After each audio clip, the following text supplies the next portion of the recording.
మనం శివ పూజలో ఉపయోగించే ఈ బిల్వ పత్రానికి 3 ఆకులు కలిసి ఉంటాయి కదా, దీనిని త్రిదళము అంటారు. ఈ 3 ఆకులు దేనికి సంకేతమో తెలుసా? మొదటిది బ్రహ్మ విష్ణు మహేశ్వరులు అనే త్రిమూర్తులకు రూపం. రెండవది శివుడి ప్రధాన ఆయుధమైన త్రిశూలానికి గుర్తు.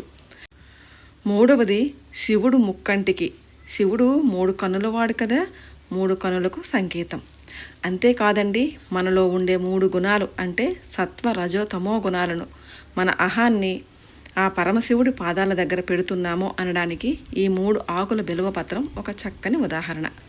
ఇక పురాణాల విషయానికి వస్తే ఈ మారేడు చెట్టును శ్రీవృక్షము అంటారు.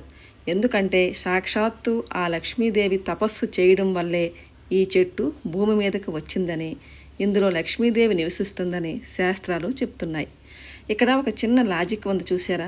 మనము శివుడిని బిల్వపత్రాలతో పూజిస్తే భోళాశంకరుడి అనుగ్రహంతో పాటు లక్ష్మీదేవి కటాక్షం కూడా కలిగి ఇంట్లో దరిద్రం పోయి ఐశ్వర్యం వస్తుంది. అందుకే అంటారు, శివ పూజ చేస్తే అటు ముక్తి ఇటు సంపద 2 దక్కుతాయని.